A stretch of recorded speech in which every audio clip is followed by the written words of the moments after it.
Noriu sudah datang. Hadir. Halo Noriu, pagi. Halo. Selamat malam. Malam. Nah, sudah muncul Noriu. Buniman belum berhasil masuk katanya. Iya nih, banyak yang belum berhasil masuk. Tapi Mas Fajro keluar lagi tuh. Apa? Jaringannya jelek kayaknya dia tadi. Mas Fajrul yang penting ya laporan dulu, memantau pergerakan dari Panglima katanya. Ini Panglima mau ngadain apa? Kudeta atau enggak nih? Karena banyak pertanyaan belakangan. Silakan Mas Faisal, silakan. Ya Bang, thank you Bang. Nah, tentu Bang Faisal itu salah seorang dokter muda ya. Dan Ya Bang. ini Diundang Banova ini Bang. Ngapain sih Wahyu tuh. Di atas tuh. Wih. Aja gambarnya tuh. Kalau gitu kita mulai aja ya karena waktu udah besar. Budiman mana Budiman? Nanti aja apa kan nggak apa-apa. Ini kita mulai dulu.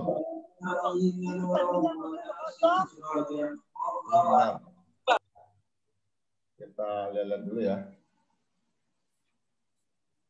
Oke.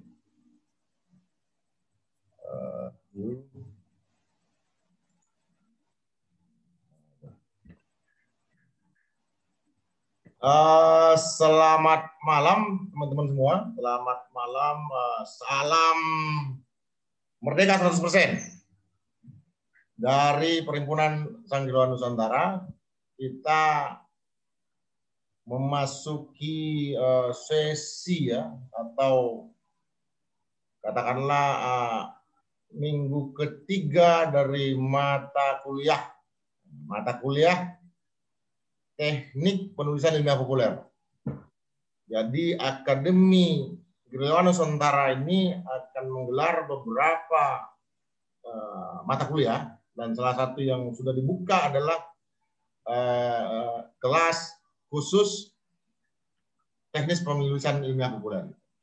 Nah, pada 2 minggu yang lalu itu dibuka oleh Dr. Alfian Siagian bersama dengan dokter juga ya, Hardi Hermawan, satu dari sisi dunia akademis, satu dari sisi dunia jurnalistik gitu. Nah, minggu kemarin kita juga sudah menghadirkan 2 pembicara, yaitu Dr. Lucky Bayu Purnomo dari sisi seorang ekonom, seorang penulis buku-buku ekonomi dan juga seorang selebritas ya,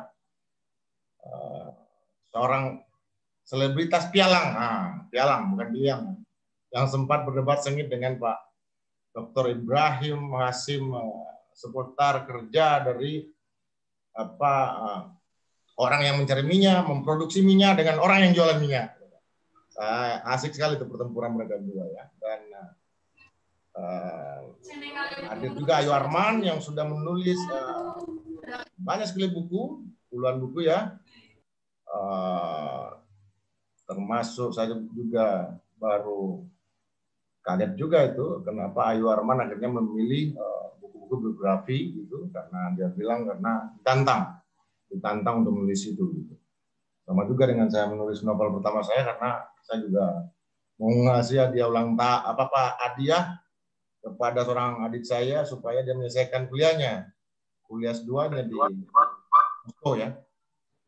Karena dia katanya mau menikah katanya kan, dan mengundang saya ke 2 negara. Saya bilang, kamu selesaikan sekolah kamu dan apa hadiahnya yang tidak pernah saya lakukan, tidak pernah saya kerjakan, tidak pernah saya pikirkan dan tidak pernah saya berikan pada orang lain.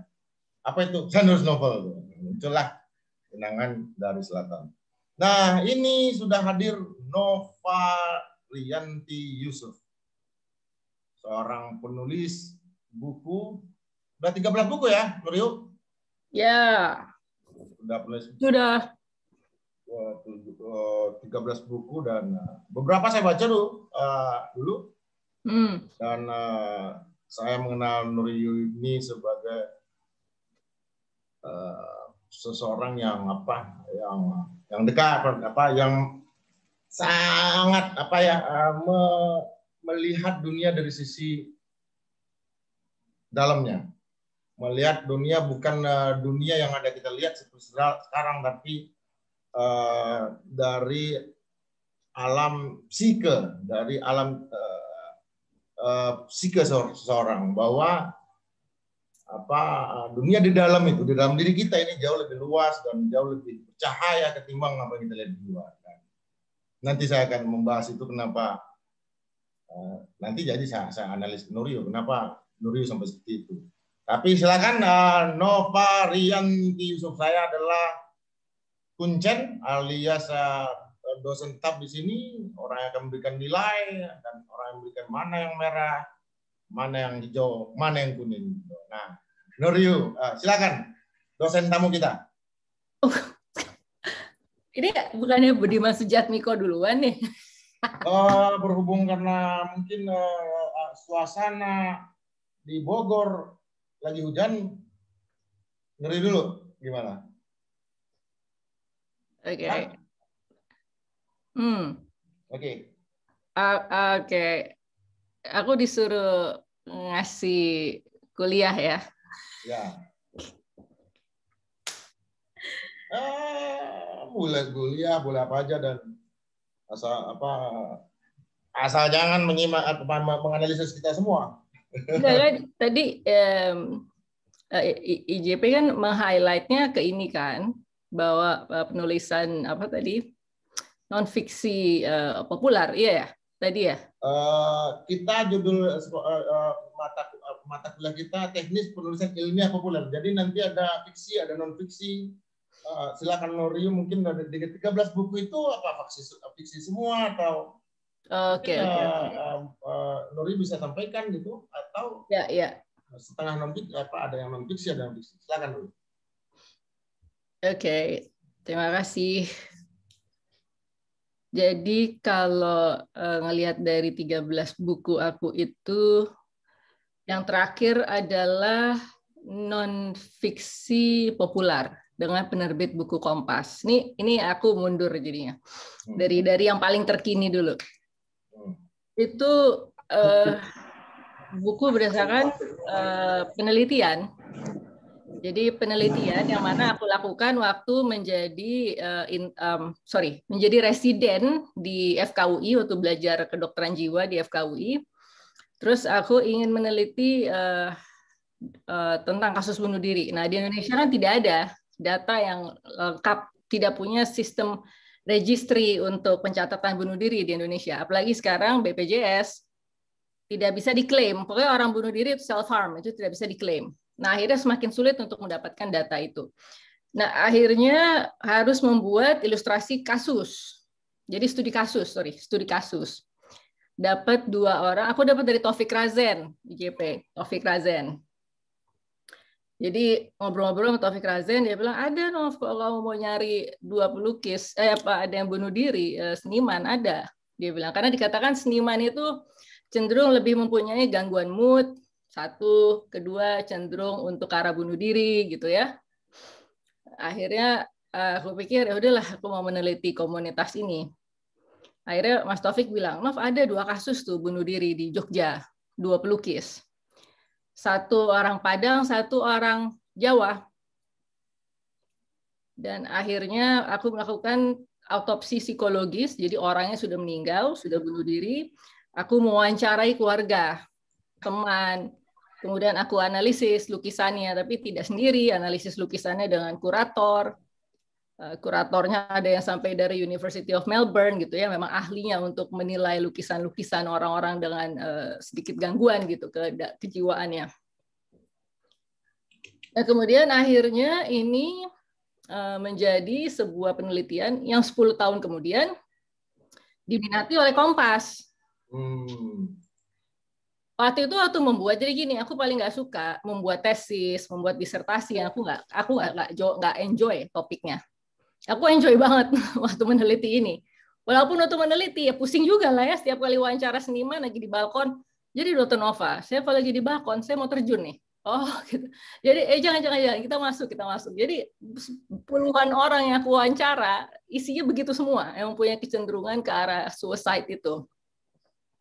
Jadi akhirnya loncat 10 tahun buku ini diambil oleh penerbit buku Kompas. Dia bilang, Nova ini bisa nggak dirubah menjadi ya itu non fiksi yang populer gitu ya, yang lebih bisa dibaca. Karena ini kan kualitatif. Kemudian ada autopsi psikologis dengan etnografis. Etnografis itu apa? Misalnya mencari tempat si pelaku pelukis itu melakukan suicide di mana. Itu lakukan etnografis, melihat lokasinya, membayangkan gitu ya. Wah ini talinya tinggi banget nih harusnya nih. Ternyata benar, wawancara orang warung depan rumah. Memang itu sampai 2 kali beli tali itu Dr. Nova. Yang pertama talinya kurang panjang katanya. Terus saya bilang gila nih ya temuan-temuan ini. Nah ini akhirnya menjadi buku kemarin oleh Kompas pas sebelum pandemi lockdown itu diluncurkan. Mas Sujiwo Tejo yang memainkan saksofon waktu di acara peluncuran buku itu. Kemudian akhirnya bergulir lagi ini menjadi film, diminta oleh Falcon Pictures. Ya, jadi belum sampai setahun dia bergulir ini buku ini, Falcon Pictures menghubungi, dia bilang, Nov ini kita beli hak, kita alih menjadi film, tapi bukan film bioskop karena apa, nggak ada ke bioskop sekarang, jadi film OTT. Over the top, jadi yang streaming, misalnya apa, Klik Film, Disney Hotstar Plus, kemudian Netflix gitu ya. Kalau Falcon Pictures yang bagus, dia bisa masuk ke Netflix. Selebihnya di Disney Hotstar atau di Klik Film. Akhirnya saya bilang, oh ya udah, go ahead, seneng banget ya, ada yang mau memfilmkan, tapi topiknya ini bunuh diri. Itu sangat sensitif. Di Amerika pada saat buku tentang bunuh diri difilmkan, itu kenaikan angka percobaan bunuh diri 25,8%. Diteliti tuh oleh National Institute of Mental Health. Berarti ini aku dalam posisi akan menulis skenario sambil bebannya adalah jangan sampai ini triggering. Justru ini harusnya menjadi upaya pencegahan untuk suicide di Indonesia. Nah ini satu, ini buku yang ilmiah. Kemudian ada juga waktu perjalanan menggolkan Undang-Undang Kesehatan Jiwa waktu di DPR, itu harus selalu menulis esai untuk koran-koran gitu, untuk menggunakan perspektif kesehatan jiwa dalam menghadapi fenomena yang terjadi di masyarakat. Akhirnya terus menggunakan perspektif kesehatan jiwa dan keluarlah buku waktu itu suatu di DPR, judulnya Atas Nama Jiwa. Gitu, isinya adalah kajian-kajian fenomenologi yang terkait dengan apa yang terjadi di masyarakat, perspektifnya kesehatan jiwa. Dengan demikian masyarakat mengetahui bahwa kesehatan jiwa itu sangat universal ternyata. Oleh karena itu penting Undang-Undang Kesehatan Jiwa ini disahkan gitu di DPR, dan akhirnya kan benar disahkan tahun 2014. Kemudian ya, dan itu undang-undang saya itu hasil karyanya Nuriyu ya. Iya, aku inisiasikan tahun 2009, kemudian disahkan 2014. Iya. Tapi ya itu tetap harus ada penulisan. Iya. Jadi tetap ada penulisan gitu untuk memperkuat pemahaman stakeholder sih, utamanya teman-teman itu, untuk mengetahui oh ya aspek kesehatan jiwa itu begini gitu. Nah kemudian begitu Undang-Undang Kesehatan Jiwa kelar, dan juga begitu keluar dari DPR, ada berbagai berita dan lain sebagainya. Nah, penerbit Gramedia Pustaka Utama bilang, Nova bisa ditulis nggak? Dibuat jadi memoir. Akhirnya aku tulis itu, Interupsi, judulnya. Satu lagi, A Rookie and the Passage of the Mental Health Law, Indonesian Story. Ini kenapa pakai bahasa Inggris? Karena waktu itu mau ke Harvard, dan ini mau dibagikan di sana. Karena waktu itu diminta jadi pembicara kan di Harvard Kennedy School, sama di William James Hall untuk kerjasama MIT dengan Harvard. Nah, aku pikir ini opportunity, ini kesempatan. Akhirnya Gramedia mencetakkan yang aku tulis dalam bahasa Inggris tentang perjuangan Undang-Undang Kesehatan Jiwa di Indonesia. Jadi itu memoir. Jadi tadi kita sudah bicara non-fiksi populer, sudah bicara tentang esai, kemudian sudah bicara tentang memoir. Tapi yang pertama kali, saya sempat menulis skenario film nih, JP, pada tahun 2007. Oh ya? Ya, judulnya Merah Itu Cinta. Ya, kayaknya pernah dengar. Iya, yang buat Rako Priyanto. Iya. Yang buat Rako Priyanto dengan Rapi Films. Waktu itu dia dapat 7 nominasi Piala Citra pada tahun 2007. Tapi saat itu ada film Naga Bonar. Habis lah, kalah semua dia sama Naga Bonar. Terus itu tahun 2007. Makanya baru sekarang udah 12 tahun kemudian ya, baru aku menulis skenario lagi sekarang gitu. Itu waktu itu 2007, jadi udah cukup lama. Cuma kalau 2007 kan hasil pitching ya, hasil kristalisasi ide berdua Rako. Kita lagi ngopi, kita bahas, kita mau buat film kayak gini gitu. Nah, itu munculnya dari situ. Kalau ini Jelajah Jiwa Hapus Stigma, ya ini murni hasil penelitian aku. Artinya idenya muncul dari aku sendiri. Ya. Pertama kali sekali 2003 itu adalah novel Mahadewa Mahadewi. Baru-baru ini masih ada aja gitu yang membuat review dan dia mengatakan bahwa novel ini surreal menurut dia. Jadi novel ini surreal. Emang benar banget. Waktu itu Mas Fajrul termasuk yang membuat komentar, membuat blurb di bukunya aku. Mas Fajrul yang mengatakan ini sastra pembebasan, nah, ya gitulah, karena waktu itu kan sastrawangi pada tahun 2099 sampai 2004 gitu kan, Ayu Tami, Dewi Lestari, Jenderal Maesa Ayu, Vira Basuki gitu. Ya. Jadi situ memang sifatnya surreal dengan Mahadewa Mahadewi, sempat mau dibuat filmnya sama Arya Kusuma Dewa dan Lola Amaria. Tapi nggak jadi, karena apa? Ya itu tadi, surrealism itu sulit kan difilmkannya. Surrealism itu nggak gampang untuk bisa divisualisasikan dalam sebuah film. Nah, saya mau tanya nih, sedikit dulu ya. Ya. Apakah dari segi pengalaman sebagai seorang penulis, apakah Nuriyu ini kan terkenal dengan jiwa, satu kata yaitu jiwa. Kalau ada diksi yang paling tepat, jiwa. Apa ini ada ya tadi kan Nuriyu membicarakan masalah misalnya orang yang punya kecenderungan bunuh diri. Yeah. Tapi setahu saya juga ada pengalaman traumatik dalam diri Nuriyu ini, yaitu almarhum Haya waktu kecelakaan pesawat di sekolah itu apa itu yang memicu seorang Nova Rianti Yusuf untuk selalu bicara jiwa gitu, karena ada keinginan untuk mengetahui sesuatu yang memang belum bisa dipahami ketika rasa kehilangan itu ada. Gimana? Ya, kalau untuk nulis pertama novel pada tahun 2003 itu kan momentumnya emang aku kehilangan orang tua. Jadi bapak, kemudian kakak. Jadi 2 tahun berturut-turut. Nah, terus you became this person ya. Jadi aku kan yang tadinya anak kedokteran yang nyantai aja gimana sih ya, yang fokus dengan pelajaran atau apa gitu kan. Kadang-kadang ada side job juga, aku ngajar bahasa Inggris waktu itu gitu kan. Ya udah tiba-tiba dihadapkan dengan itu. Karena 2 kali JP, 2 kali. Jadi sekali itu sampai mikirnya who's next gitu loh. Sampai udah kayak gitu karena kan 2 tahun berturut-turut. Akhirnya justru energinya muncul suatu ketika waktu aku mau sumpah dokter, terus ya udah mengalami sakit gejala tifus lah, tipikal anak kedokteran waktu itu, sakit gejala tifus gitu ya, belum ada Gojek, belum ada Grab, jadi makanannya yang kotor-kotor aja banyak kan. Ya udah akhirnya di situ pas sakit aku nulis yang Mahadewa Mahadewi itu, nggak tahu kenapa itu lancar banget, dalam 2 minggu itu bed rest. 2 minggu itulah novel itu kelar. Mahadewa Mahadewi. 2 minggu ya? 2 minggu aku selesaikan. Itu Octavia Victor Limbong 2 minggu ya?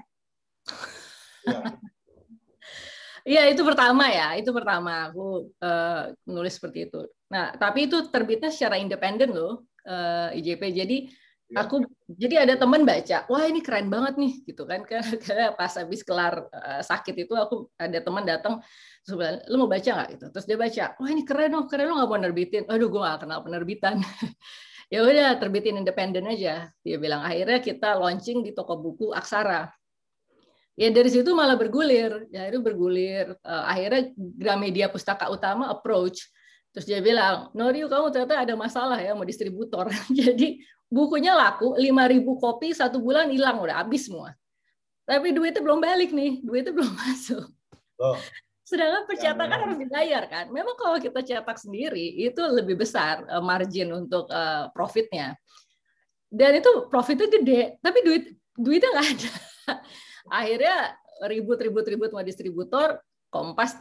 Gramedia Pustaka Utama tahu, dia langsung bilang, yaudah Noriu edisi 2-nya kamu dan seterusnya sama kita. Gitu. Jadi susah-susah dulu, kita nggak main langsung gampang aja, susah dulu, ditipu dulu dan lain sebagainya. Tapi memang itu problem penulis ya. Iya, harus lah. Kemudian baru yang kedua dengan Gramedia lagi itu novel. Yang ketiga mulai coba-coba. Kan waktu itu Gagas Media nih, si FX Rudi Gunawan. Dia dia bilang gini, ya Nov sekarang lagi tren seperti Dead Poet Society. Dia bilang, gimana tuh trennya? Tanya. Dead Poet Society trennya adalah dari skenario film dibuat menjadi novel. Sehingga akhirnya pada saat itu aku ditugaskan untuk membuat beberapa skenario film jadi novel. Kan dia bilang, novel kan penulis 2 mingguan. Dibilang kuat nulis 2 minggu selesai gitu kan. Ya udah, terus akhirnya ada beberapa film, diantaranya 30 Hari Mencari Cinta, Garasi, Betina. Ya 3 itu. Kalau Betina agak susah lah ya, filmnya Lola Amaria. Ini kan bagaimana sih manusia hubungannya dengan sapi gitu ya. Manusia dengan sapi, tidak ada dialog gitu. Jadi aku harus menginterpretasikan itu dialognya si Kinaryosi dengan si sapi itu. Nah, itulah itu. Jadi Ini jadi aneh-aneh. Budiman belum masuk, tapi kalau memang seandainya nggak bisa masuk malam ini, kita akan tampilkan dalam kesempatan berikut. Ya silakan Noriu. Selamat datang Frigoto. Oke. Iya ya, jadi kayak gitu. Sama ada waktu momen misalnya jaga malam di rumah sakit. Kita kan kalau ngambil spesialis jaga malam minimal seminggu sekali kan. Nah biasanya kalau pasien jiwa itu tidak seramai pasien-pasien yang lain. Walaupun bisa juga dalam 1 malam kita dapat 10 pasien, 2 bunuh diri, 1 pakai baygon, 1 pakai apa gitu ya. Kemudian yang 2 pasien dengan skizofrenia, 1 pakai samurai, 1 kepalanya pakai paku gitu. Bisa gitu dalam 1 malam pasien kita kayak gitu. Tapi ada juga malam-malam yang kita sepi. Nah, ini akhirnya aku juga banyak menuliskan esai-esai dari Kamar Jaga Malam judulnya IJP. Jadi waktu itu ini bukan tentang alam arwah ini kan? Jadi ya sebenarnya melihat fenomena-fenomena aja dalam keseharian. Dulu kan Indonesia ini kan banyak yang menarik gitu, dari mulai Dengan yang samurai tadi gimana? Yang samurai diapain? Yang samurai itu pasiennya ke tetangga, berkunjung ke tetangga, dan di tetangganya ada samurai dipajang, samurainya dipakai sama dia. Oh. Ya. Hati-hati, gerilyawan itu nggak boleh melihat samurai nanti. Silakan. Ya itulah pasien. Ada yang kepalanya dipaku sendiri sama dia. Ya begitulah pasien kita yang ngobatin, kita yang memberikan dia pengobatan, tapi kita juga yang dituduh meracun mereka gitu. Karena kan mereka kan paranoid dan merasa bahwa jadi kalau kita jaga malam ke UGD, udah jalan dari jauh gitu ya, lewatin kali yang jalan kimia di UI sampai ke depan. Dia ngeliat kita langsung gini, wah ini dia nih dokter yang ngeracunin gue. Jadi nggak ada rewardnya, tapi menarik jadinya gitu. Oke ya. Oke nih Noriu tadi ini ada teman-teman yang mau menyampaikan sesuatu. Budiman saya udah WA, saya katakan kalau memang tidak sempat malam ini karena cuaca atau apa di Bogor ya, karena lagi di Bogor, kita beri kesempatan dalam kesempatan berikutnya. Memang begitu acara Zoom meeting ini. Ada Yose Rizal juga nih, penulis buku juga. Ini yang baru datang. Siapa tuh? Budiman. Oh, ada Pak Kanda Brigjen Arka Melvi Karmani, selamat bergabung. Ada? Ya. Yuk. Ada Yose Rizal nih. Ada Yose Rizal, selamat bergabung Yose. Terima kasih udah JP sudah diajak bergabung. Katanya bukunya mau dibikin film juga nih. Ada yang mau menyampaikan sesuatu kepada Nova Rianti Yusuf? Ya, ada di chat nih. Saya. Ada cuma brandingnya di chat ya? Saya mau. Silakan siapa? Yose Rizal. Yose Rizal ya. Baik. Mas Yose. Terima kasih host Uda IJP, Mbak Nuriyu ya, rekan-rekan sekalian. Saya langsung saja tadi sudah menyimak apa yang sudah disampaikan Nuriyu tadi ya. Benar tadi saya sudah membuat sebuah biografi yang keempat ini, judulnya Sang Guru Pamong, diterbitkan di Republika nih Mbak Nuriyu. Hari ini sudah masuk cetakan kedua gitu kan. Ini mengisahkan seorang pengasuh kami dulu di sekolah Pamong ya, di STPDN. Jadi kisah beliau luar biasa, mulai dari APDN Malang, kemudian di STPDN dan sampai di IPDN ya. Beliau berkiprah untuk membangun integritas para praja ya di situ. Jadi kebetulan pada bulan yang lalu itu sudah di-launching oleh Ibu Gubernur Jawa Timur ya, karena beliau aslinya Jawa Timur di Malang gitu. Bu Kofifa sudah launching, kemudian seminggu setelah itu dilirik oleh Mas Hanung Bramantio ya untuk jadikan film lebar. Nah, kendala kita ini pada masalah skenario sebenarnya Mbak Nuriyu. Jadi saya sangat tertarik sekali tadi Mbak Nuriyu pernah punya pengalaman mengangkat novel menjadi dalam bentuk skenario gitu. Dan kita dalam bentuk biografi ini saya juga membutuhkan seorang untuk tukar pikiran lah, bagaimana cara mengangkat kisah di Sang Guru Pamong ini dalam bentuk skenario ya. Karena kata Mas Hanung memang perlu teknik khusus karena nggak bisa seluruh dari riwayat hidup beliau itu dari lahir sampai pensiun ini kita ceritakan dalam film ya. Ada hal-hal khusus yang harus diangkat gitu. Mungkin bisa Mbak Nuriyu bisa memberikan teknik ya gimana cara mengangkat sebuah biografi sehingga layak menjadi tontonan gitu. Saya kira demikian Bang IJP, terima kasih. Gimana apa Nuriyu pernah ada berapa naskah film ya yang mau dijadikan dari buku dari kalau yang sekarang ini. Jadi kalau yang sekarang ini biografi tapi orangnya sudah meninggal kan, itu beda lagi. Jadi tetap memulainya harus dengan sinopsis dan karakterisasi sama mengambil angle-nya sih. Kalau aku yang berikut ini, aku akan ambil angle dari awal bahwa ini inspired by true events. Jadi bukan based on true story. Kalau ini ya, ini angle tuh penting banget sih dari awalnya memilih yang mana. Karena aku ngerasa aku tidak pernah ketemu mereka langsung. Jadi yang aku lihat dari penelitianku adalah kata temannya, kata bapaknya, kata karyanya, kata lukisannya, kata kurator gitu ya. Melihat etnografis, memeriksa dan lain-lain sebagainya. Jadi ini biografi orang yang sudah meninggal. Jadi mencari aspek-aspek itu. Sehingga akhirnya ya udah. Yang penting yang pertama adalah kalau biografi yang seperti yang dibuat sama Mas Jose sih, saya rasa lebih secure ya, lebih aman itu bisa langsung based on true story gitu, nggak perlu pusing memang ada di situ. Tapi yang penting bergerak dari sinopsisnya kan Mas Jose ya. Yang penting pasti dia akan minta sinopsisnya tuh Hanung. Ya dia pasti akan minta sinopsisnya dan karakterisasinya sebenarnya.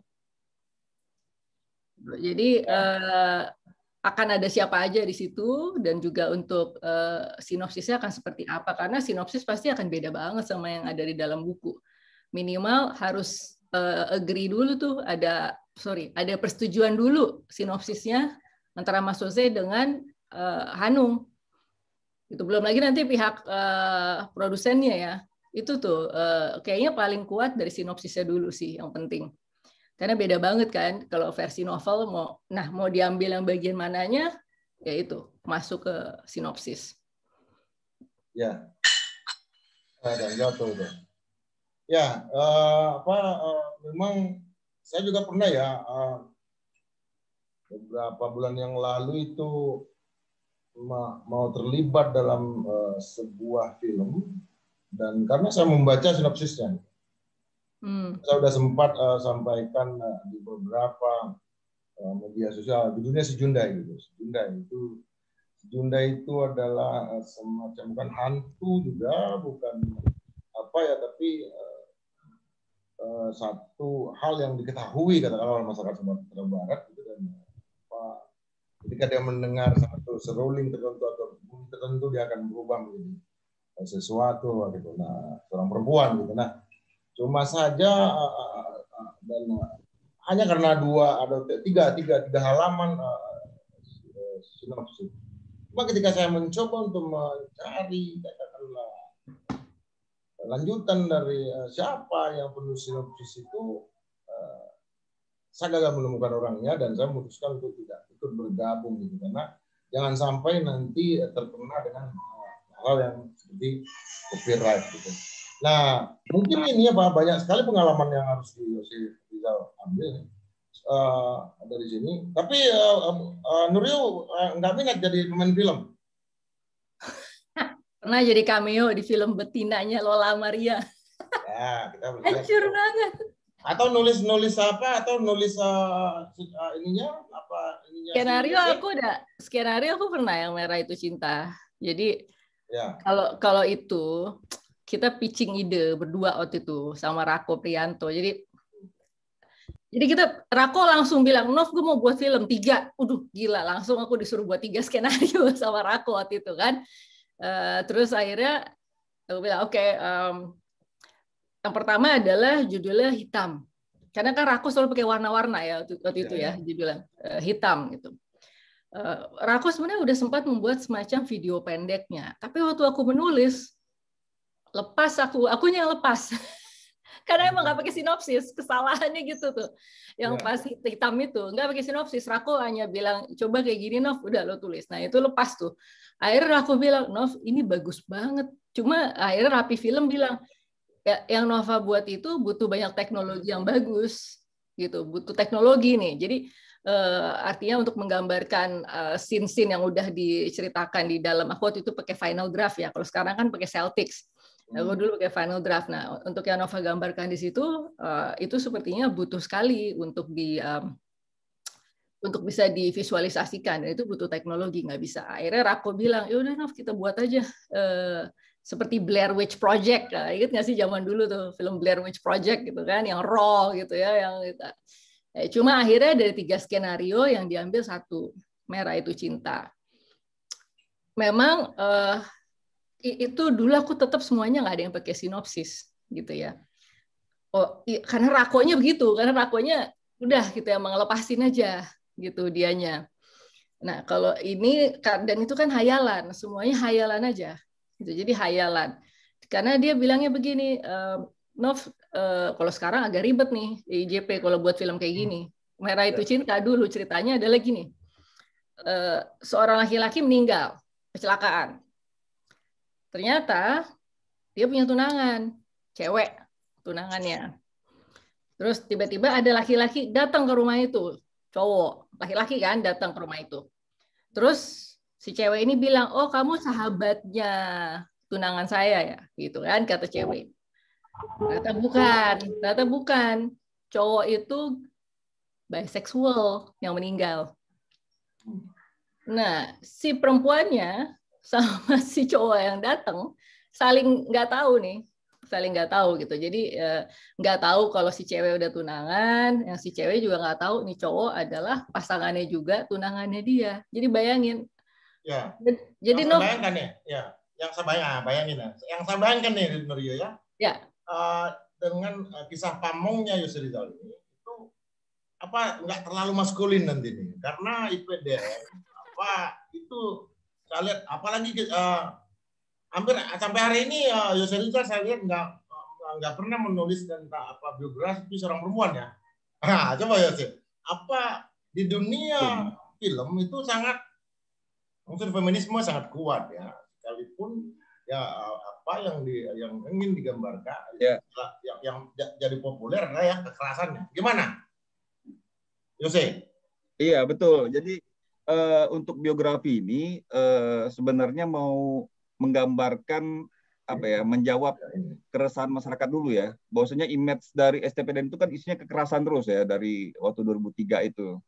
Nah, di buku Sang Guru Pamong ternyata memang ada sisi romantisme juga di situ yang terjadi, Bang IJP dan Nurio ya. Jadi Sang Guru Pamong ini tentu juga sebagai manusia biasa, dia pernah jatuh cinta, pernah ditolak juga cintanya. Demikian juga dia bagaimana menegakkan aturan di sekolah itu agar praja itu jangan menjalankan peraturan dengan tertib lah, seperti itu ya. Jadi ada sisi solidaritas, ada sisi nasionalisme, ada sisi romantisme yang dimunculkan di buku itu ternyata sebenarnya ya ini menjawab bayangan publik bahwasanya di STPDN itu kan semata-mata kekerasan saja ya, karena dulu gencar sekali di 2003-2004 kan viral sekali ya kekerasan di balik tembok STPDN. Nah ini yang membuat Hanung Bramantyo tertarik sebenarnya, karena ini pangsa pasarnya adalah PNS yang 4,7 juta ya. Jangan lupa pensiunannya dan anak PNS nih. Ya, dan selama ini belum pernah ada film yang secara detail menceritakan bagaimana kehidupan pegawai negeri sipil sebenarnya.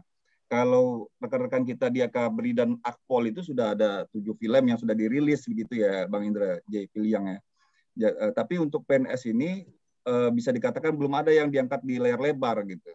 Jadi berangkat dari Sang Guru Pamong ini, Hanung Bramantyo minta diskusi kemarin. Jadi kita harus mencarikan sebenarnya skenario lah ya yang tepat untuk mengambil poin-poin di buku ini yang bisa diangkat menjadi goal ya, goal dari film tersebut. Kata dia, penonton dari bioskop itu keluarnya dapat nilai apa Bang Jose katanya gitu kan.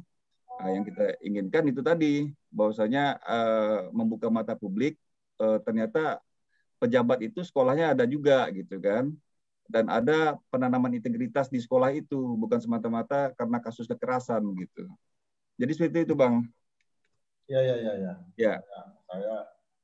Saya masih bermasalah dengan teknologi, karena saya kok dari tadi yang saya lihat wajah saya sendiri gitu, ketika seseorang bicara nggak muncul, tapi oke lah. Gini ya, sebelum Nurio jauh, yang lain ini udah Arkam Mevri, ada yang mau dikatakan? Udah? Masih dengar dulu, lanjut aja dulu. Saya tertarik sama Pak Yose tadi bicara, silakan Pak. Nah, udah ini sekarang apa? Kalau Yose tempat melatih para calon PNS, kalau ini tempat melatih apa? Di Serpong ini. Komandannya nih apa? Jadi menjawab pertanyaan Bang JP tadi, maksudnya saya memang belum pernah membuat biografi seorang wanita, betul. Karena perempuan. Biografi yang saya buat itu pertama itu Sultan Zairin ya, Kasim ya. Ini pengusaha di Sumatera Barat, ya, itu tandem juga dengan Bang Susilo. Kemudian buku biografi kedua itu Koki Otonomi, ini di belakang saya. Ya, Koki Otonomi ini kisah guru besar IPDN, Profesor Sudirman Sajohan, juga dari Sumatera Barat beliau ya, berkiprah di perantauan sampai ke Amerika. Dan yang terbaru ini Sang Guru Pamong ya, ini spesialis lah, tokoh untuk menanamkan integritas di dunia pamongan ya. Justru buku pertama saya itu novel Mbak Nurio ya. Iya. Sang Abid Raja. Itu 2013 ya. Gramedia juga kan? Gramedia juga ya. Betul. Berapa kali terbit cetak novel? Kalau novel 3.000 baru. Cuman mau reborn lagi nih tahun ini Bang, karena ada sequelnya. Ksatria Sabang Merauke lagi naik cetak juga di Gramedia.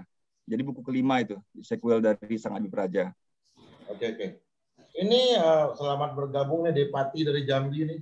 Anak-anak yang mengganggu nih dari kaki Gunung Kerinci. Aspriyadi. Ya. Okto Victor Limbong, Okto. Oh, Ujat. Nah, mana dia Okto nih? Dari apa? Ada di Balikpapan ini. Siap, Panglima. Okto. Ini katanya dia gagal menjadi penulis, gagal menjadi wartawan. Tapi sebagai pendidikannya sebagai orang yang gali-gali itu tuh, gali-gali tambang. Gimana? Saya menjadi penyimak aja dulu untuk. Ya sepertinya sih. Oke, siap. Iya. Ini yang Mbak Nova ini sama nama istri saya, sama juga profesinya, dokter juga nih. Sama-sama cantik juga nih. Alhamdulillah. Iya. Siap. Iya Mbak, saya ada kerinduan untuk punya buku juga, cuma masih sebatas kerinduan karena ya sibuk dengan kerjaan yang lain nyangkul. Ya, yang saya salut dengan saya kok merasa sibuk padahal membayangkan orang seperti Mbak Nova ini jauh lebih sibuk saya kira, tapi kok bisa menghasilkan sekian banyak karya, buku dan lain sebagainya ya.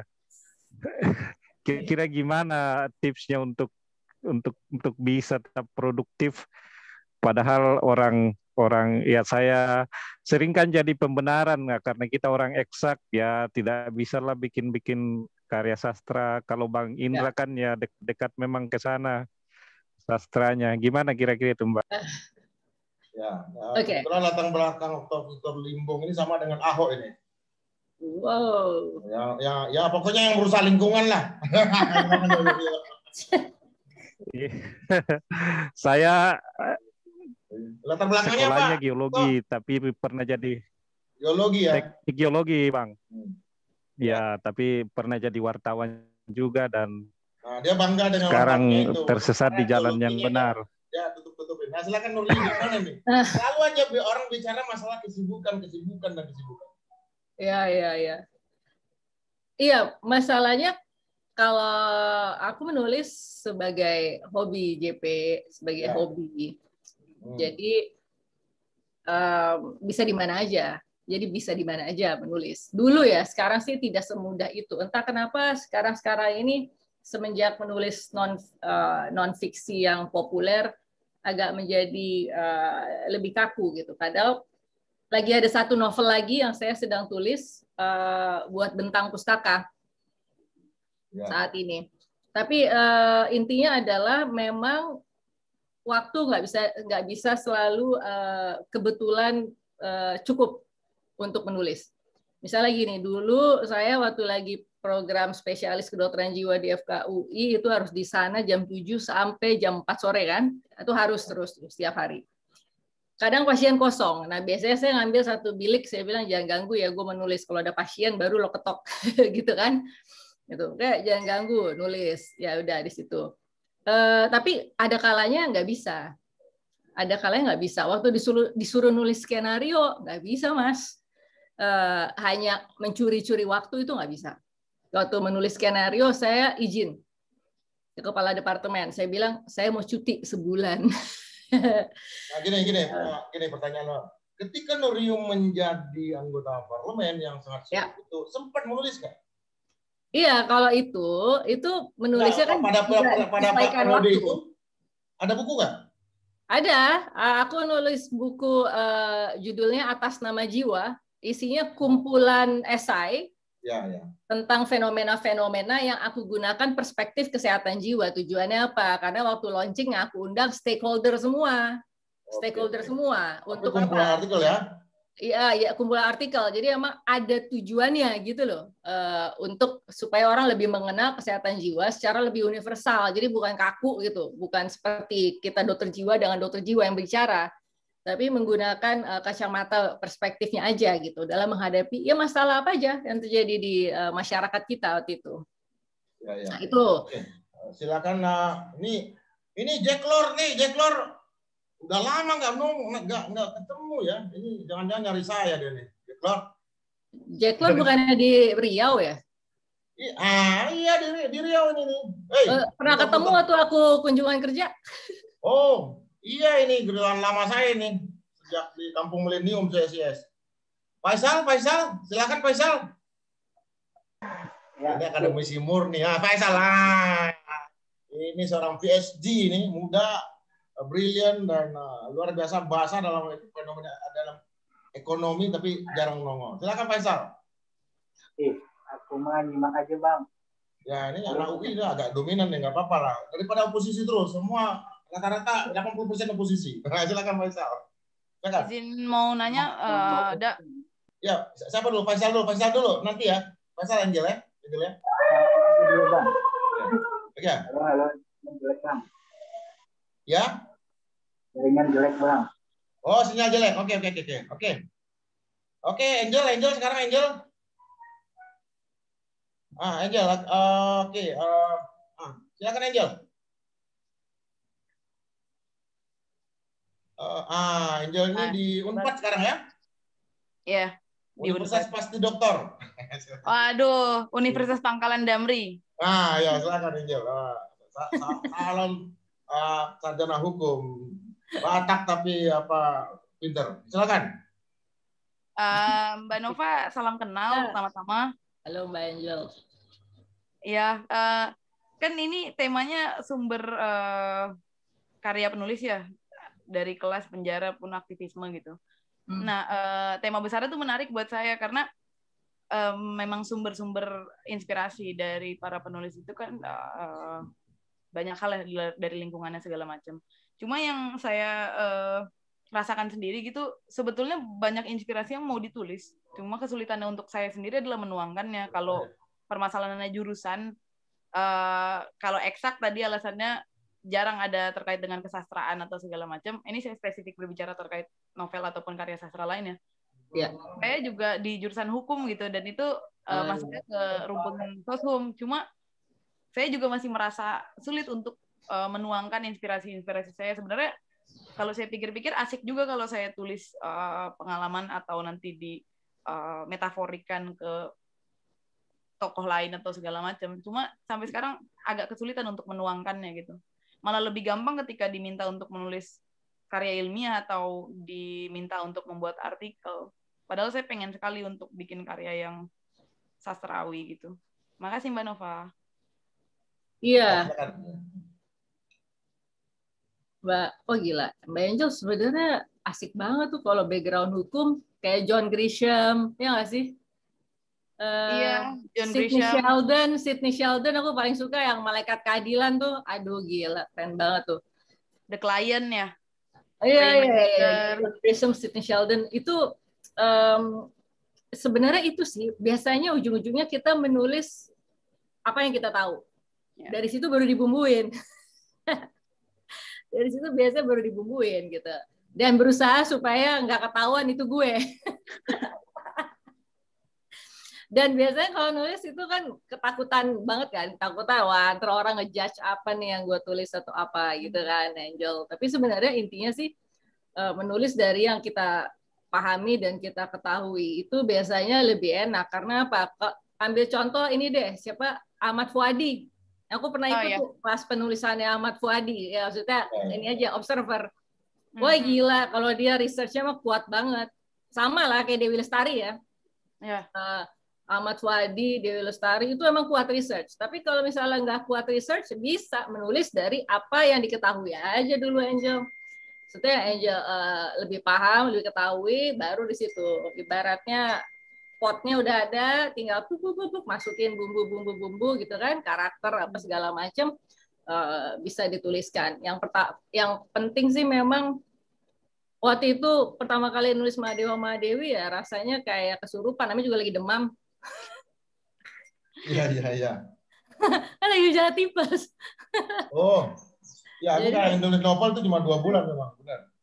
Iya itu 2 minggu aku 2 minggu waktu itu pertama kali banget nulis dan itu nggak ada beban, udah nggak mikir apa deh, pokoknya yang penting ada tulis aja gitu. Dan akhirnya bingung, kayaknya udah kelar nih gitu ya, setelah udah 200 halaman, wah udah jadi nih kayaknya tulisannya. Dan dengan segala ketidaksempurnaannya, itu nanti tugas editor kan yang mikir. Ya, betul. Biar bagi kerja ya Mbak ya. Iya, ya editor mikir, biasanya kan kita akan sparring partner sama editor. Kan editor nanti misalnya bilang, coba bagian yang ini lo baca lagi deh, bisa nggak lo apa itu apa, atau itu emang udah begitu nggak bisa diapa-apain. Kan ada komunikasi kita sama editor. Nah, ya ibaratnya kayak ini aja, nulis skripsi, nulis disertasi, nulis tesis, tulis aja dulu. Ntar kan juga yang bantuin mikir pembimbing kita ya sama kayak ini, tulis aja dulu. Itulah gunanya editor ntar belakangan. Ya. Memang rencana memang malam minggu ini kita kemarin itu sempat menghubungi salah satu penyunting ya, dan penulis penyunting dan orang sinting atau apa karena memang banyak sekali tokoh sebetulnya yang punya editor khusus, seperti Gus Dur itu punya editor khusus, bahkan Ong Hok Ham punya editor khusus. Nah, ya memang di sini nanti akan kita bahas dalam kelas-kelas berikutnya bagaimana hubungan antara seorang penulis dengan editornya gitu, karena ya itu tadi seperti Nuri bilang berbagi dengan editor gitu. Tapi memang yang editor ya, Angel, kalau editor itu memang kalau menulis non-fiksi populer itu editor berperan banget. Editor ya lebih tepat penyunting deh kalau untuk non-fiksi populer gitu ya, dia lebih banyak akan memberikan masukan kita dibandingkan kalau editor fiksi gitu. Karena aku udah nyobain tuh dengan editor fiksi dan penyunting buku non-fiksi ilmiah. Karena biar bagaimanapun penyunting untuk buku ilmiah non-fiksi itu dianggapnya oleh si penerbit yang memahami seluk-beluk dari kaidah buku non-fiksi populer gitu loh. Jadi makanya kamu dikasih penyunting ini gitu, karena dia yang lebih paham gitu. Kira-kira bagaimana yang dibutuhkan masyarakat pada saat membaca buku non-fiksi populer. Tapi kebebasan lebih besar pada saat menulis fiksi. Ya, oke, siapa nih? Fikri Hidayatullah? Belum berani nanya. Fikri? Makasih ya Mbak Nova. Thank you, Angel. Belum Bang, belum. Tuh. Nyimak. Awak masih ya. Abis ini ada PR buat penulisan ya? Ya, nanti akan kita. Nanti saya suruh saya minta Nuriu kasih PR. Wah, udah. Apa kek? Aku jadi ingat nih yang tadi Mas Jose Rizal. Kalau biografi berarti perlu masukin karakter enhancement tuh. Jadi karakter enhancement, aku inget banget waktu itu filmnya Garin yang mau main Marcella. Nah terus si Garin bilang gini, Nov, lo tolong tuh latih dulu Marcella. Dia bilang gitu, karena akan memerankan sebuah karakter gitu. Ya udah, aku buat nama programnya karakter enhancement. Intinya apa? Cuma pengen tahu aja si karakter ini dari masa kecilnya sampai ke sekarang dia itu seperti apa, tumbuh kembangnya seperti apa, dengan orang tuanya seperti apa, di sekolahnya seperti apa, teman-temannya seperti apa, dia pernah dibully atau enggak. Jadi ada cerita yang lengkap tentang dirinya dia. Jadi semacam karakter enhancement. Nah, ini rasanya penting nih kalau buat biografi Mas Jose bisa dicoba untuk karakter enhancement. Jadi benar-benar karakter enhancement-nya dia. Bisa juga emang bahan-bahan itu udah ada, udah scattered mungkin ya di dalam buku biografinya. Tapi kan belum dikumpulkan sebagai sebuah karakter enhancement itu sendiri. Yang penting dia itu, jadi apapun yang dia lakukan, apapun yang dia katakan, nggak jauh-jauh dari oh dia memang seseorang yang didikan orang tuanya kayak gitu misalnya. Oh dia memang seseorang yang dari sekolahnya ada figur otoritas yang sedemikian rupa gitu misalnya di sekolahnya. Jadi udah kebentuk sendiri tuh karakter enhancement ya si tokohnya Mas Jose Rizal. Mungkin itu sih kalau untuk berbedanya ya. Kalau ke film sepertinya perlu pakai itu. Waktu itu gara-garanya sama Garin IJP. Ya, lo kasih apa gitu ke Marcella waktu itu, aku ingat banget ya. Aku bilang oke deh, gue coba character enhancement gitu. Ya, mungkin akan dicatat oleh Yosi itu. Ini Omi atau siapa yang mau nanya? Ada lagi? Ini di markas kita lagi hujan ini. Biasanya sama, sini juga hujan. Ya, kalau hujan kan saya kan statusnya itu kan pengintai malam sama penyanyi gerimis gitu. Jadi kalau ada hujan itu yang ingin bernyanyi aja. Ada yang mau menyampaikan sesuatu? Felix, Purba, Linggar Jati. Ini nggak jadi ketemu ini ke markas. Siapa lagi nih? Kalau nanti kalau nanya nanti nilainya ditambah. Ada? Belum? Udah Kang. Silakan udah. Nah, ini Mbak Nova mau tanya ini. Ya. Kalau kita biasa di militer itu kan kebiasa semuanya tersusun bab 1 ini.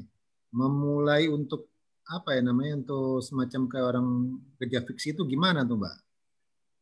Sorry, pertanyaannya gimana, Pak? Kita kan di sini kan biasanya keputusan militer tuh sifatnya kan udah tersusun tuh.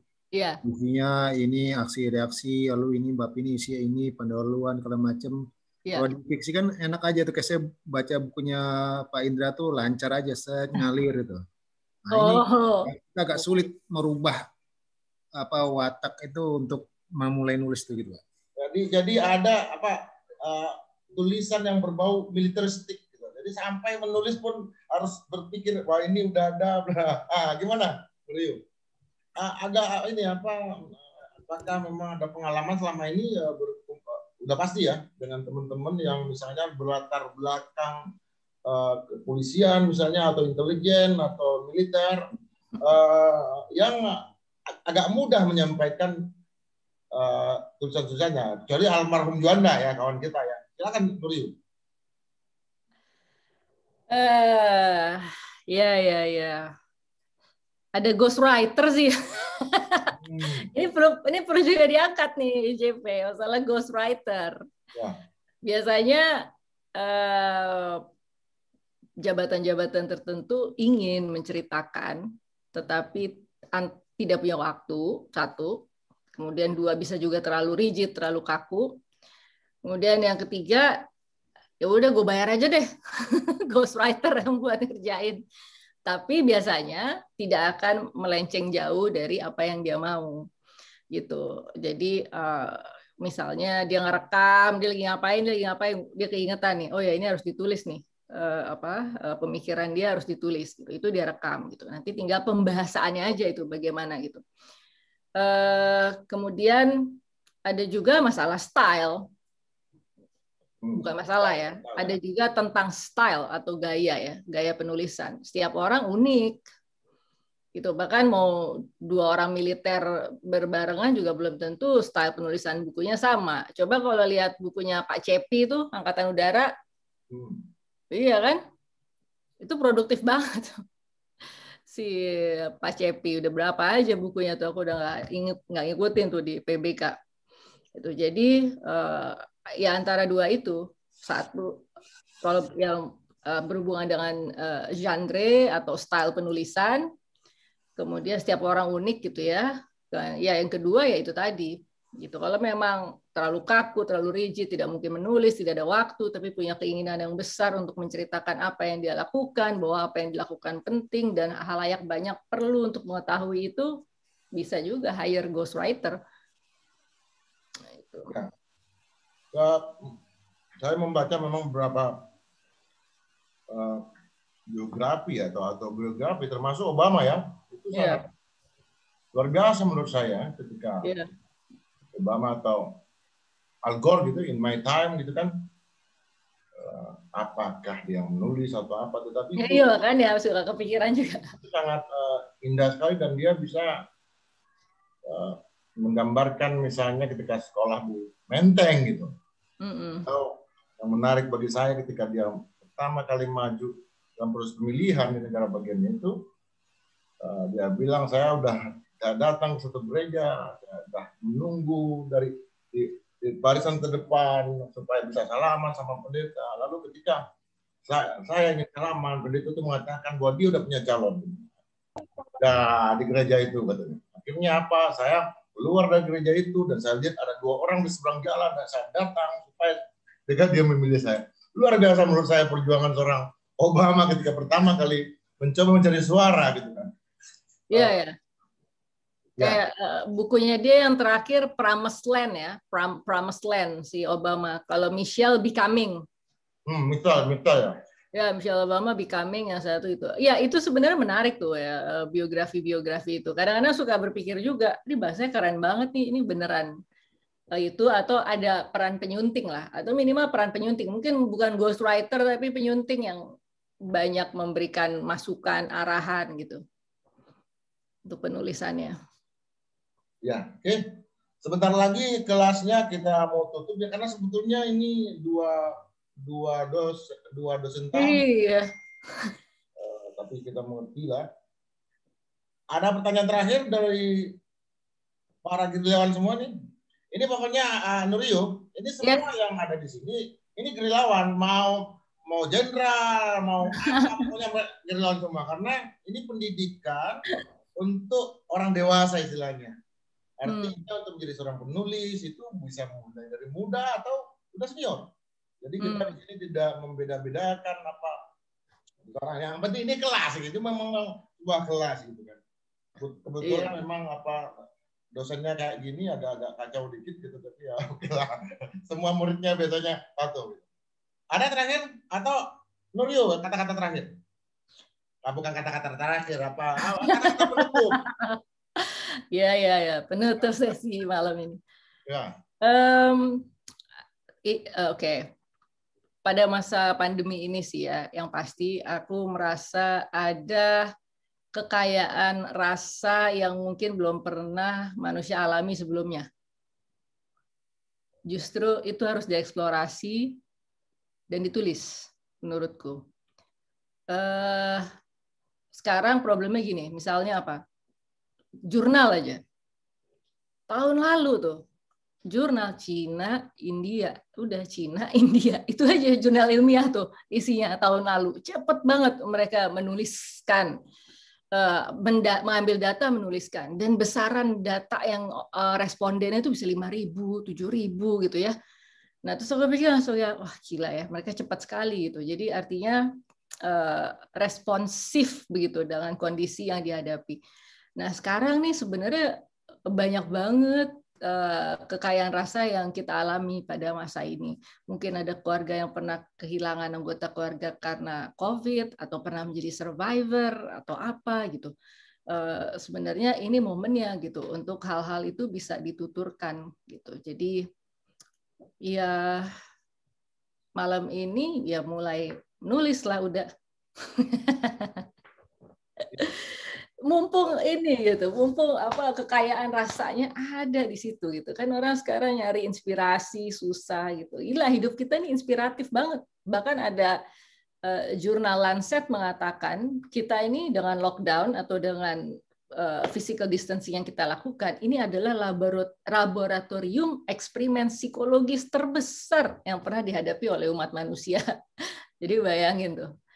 Wah itu kalau bisa di-manage sedikit aja waktu, rasa, itu bisa jadi karya yang honest dan bagus sekali sebenarnya, dan bisa siapapun menuliskan. Oke, terima kasih Nova Rianti Yusuf, seorang dokter. Ini Vicky udah rasanya dia bergitar itu. Kayaknya dia emang nggak punya menulis atau berkata-kata, tapi bermain gitar lah. Dalam kesempatan berikutnya udah pasti ya, kita berharap pandemi segera berakhir, karena sebetulnya sejak awal kalau ketika Perhimpunan Sanggilan Nusantara saya bentuk itu, saya ingin melatih mereka semua di gunung-gunung gitu. Seperti dulu saya dilatih dengan sangat keras gitu, tetapi untunglah para gilaan kita ini selamat kena pandemi, jadi dilatihnya dengan cara kayak gini, oke lah gitu kan. Tapi kita berharap pandemi selesai atau minimal bisa dikontrol. Artinya ini akan menjadi penyakit flu biasa, dari pandemi yang mungkin menjadi statusnya diperlukan. Terima kasih sekali lagi Nova Rianti Yusuf dan sama-sama teman-teman semua yang lain gitu, termasuk juga yang belum berhasil masuk ke dalam karena gangguan cuaca ya, dan tentu juga Yose Rizal supaya kita berharap supaya skenario nya itu filmnya sangat bagus, silakan kasih ke Nuriu nanti supaya nanti dibaca gitu, supaya ada rasa di sana. Bukan hanya pertunjukan ya kita tahu lah STPDN gitu kan, yang merupakan sumber otoritas dari katakanlah aparatur sipil negara yang ada di negara ini. Juga udah Brigjen Arka Melvi Karmani tetap hadir di kelas ini, rajin sekali. Seperti Pak Muldoko dulu rajin sekali di kelas, dan saya yang menderita karena pas saya masuk saya nggak rajin masuk kelas gitu. Pak Muldoko aja pas jadi panglima rajin masuk kan. Ya kenapa kalau saya masuk kelas dosennya yang keluar? Lu yang keluar atau gua kata ya? Bingung kan. Jadi itulah. Oke, terima kasih semua dan tetap berpikir merdeka 100%. Salam semua ya. Thank you. Terima kasih semua. Terima kasih sudah diundang. Yuk. Terima kasih Bang. Yuk, terima kasih semua. Terima kasih ya Mbak Nori, Bang IJP. Terima kasih semua. Salam kenal. Salam kenal. Salam kenal buat semua ya. Salam kenal semua. Stay safe. Silakan di unmute semua nih. Siapa yang mau bicara silakan. Ya. Oke, terima kasih ya. Salam kenal Mbak Nova. Yo. Nanti semua Semoga bisa membaca bukunya. Iya. Oke. Belum pernah lihat bukunya sih. Kalau bukunya Bang Indra sudah, Bang Budiman sudah, anak-anak revolusi. Oh ya, ini yang terakhir. Bang Indra juga baru satu nih bukunya. Ini yang terakhir nih. Yang mau difilmin yang ini. Oh. Apa judulnya, Mbak? Jelajah Jiwa Hapus Stigma. Autopsi psikologis bunuh diri 2 pelukis. Pokoknya orang aneh deh. Aku sukanya nulisnya bunuh diri. Jadi menarik pasti. Jelajahan. Iya. Jelajah jiwa. Endless. Ya. Forensik kejiwaan. Oke ya, terima kasih ya semua ya. Ya banyak fenomena di Mbak Nori. Oke, terima kasih. Fenomena di Toraja sekarang